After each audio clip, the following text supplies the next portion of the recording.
Today in the Dorothy Berry-Lound Art and Short Story podcast, we have a short story about two abandoned puppies who find their forever home. It's called Frightened Abandoned Puppies Strike It Lucky.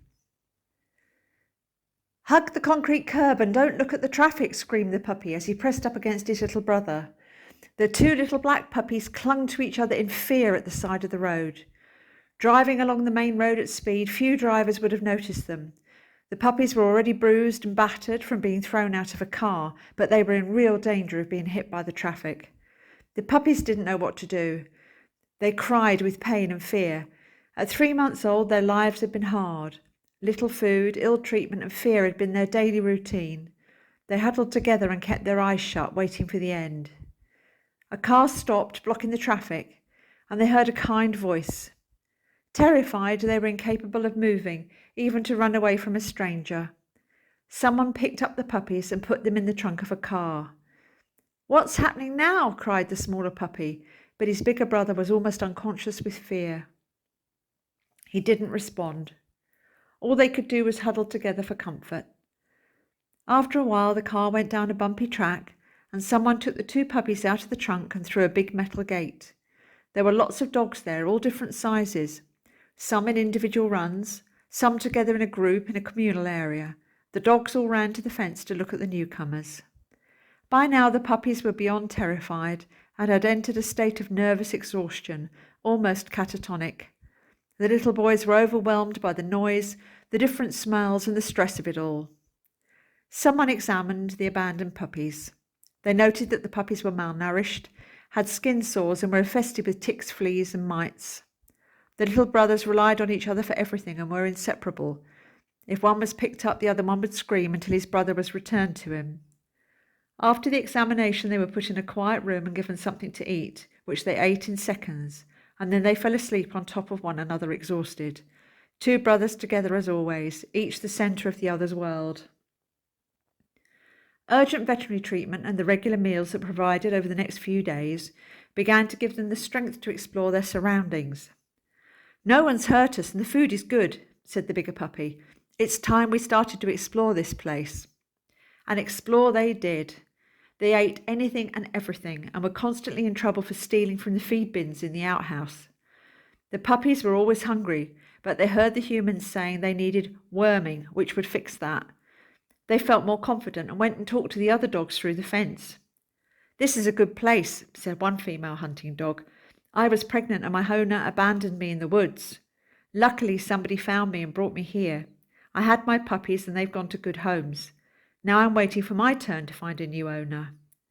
The two puppies didn't know what was meant by good homes, but it seemed to be something worth wishing for. All the other dogs told sad stories and said they hoped to find someone to love them and a place to call their own. Two dogs called Tom and Jerry by the rescue centre had spent their entire lives in a small cage outside through all seasons with only one small kennel. When there was rain or snow and when it was cold, they had to take turns to go in the kennel as there wasn't room for both of them. They had only recently been rescued and they were still getting used to walking properly and running around in a large space. They need time to adjust before they find a new home and may not be kept together, the puppies were told by one of the older dogs, who was a resident at the centre. "Don't worry, boys, someone will come along for you eventually, but you might have to go to separate homes, as not everyone wants two young puppies." The two puppies felt devastated to learn they might be separated. The larger one snuggled into his brother in the night and said quietly, "I don't want to go anywhere without you." The little puppy licked his face in agreement. They'd been through so much together. The thought of separation was unbearable. In the night, as the bigger puppy twitched and yelped in his sleep with the memories of being beaten, the other one watched over him. Who will look after him if I'm not with him, he wondered. Later that night, the smaller puppy had a dream. In the morning, he told his brother all about it. "In my dream, we lived together in a big house surrounded by olive groves and beautiful countryside. There's lots of room to run around, lots of walks with our owners and plenty of food and treats. No one ever hurts us and there are cat brothers and sisters to play with, including one that's a girl cat with a boy's name. I don't know what it means, but it felt good. Perhaps that is what they mean when they talk about a good home." His brother didn't quite know what to make of it all. The abandoned puppies had been at the rescue centre for 2 weeks and had started to gain weight. Their skin problems would take longer to heal, and their digestion was not what it should be. But by now they were a familiar sight, running around like little black streaks and creating mischief everywhere. The dog rescue centre staff called them little devils. Full of energy, they were uncontrollable, as they had never had any training or socialising with humans, and ran away if anyone approached them. One day the dogs at the centre were all very excited as they heard that 2 humans were coming to choose a dog to take home with them. Every dog thought it might be them. The puppies were too busy running around to even take in what was happening and the sense of anticipation that was building. A car pulled up outside the gate and a man and a woman got out.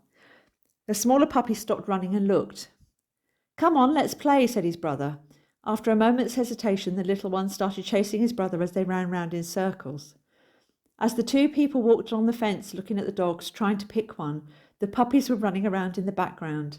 The people looked at a lot of dogs but didn't seem to find one that they were looking for. Then the people turned round and looked at the puppies properly for the first time. The puppies stopped running and looked back at the people.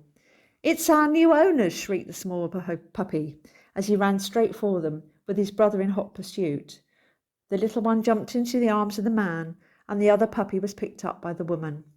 Ringo looked up into the face of the man and saw kindness and love and knew everything was going to be all right. He looked over at his brother Spud and saw him gazing up adoringly into the eyes of the woman, who was murmuring softly and showering him with kisses. "Can we manage 2?" said their new dad. "Of course we can. They come as a package," responded their new mum. Ringo and Spud can no longer be called abandoned puppies. They had found their good home. I hope you enjoyed the short story. The boys are 6 years old now and are still inseparable. Barnet Boy and I adore them, but they're still little devils. Remember to subscribe to the podcast and to share this story with your friends. Thank you for listening.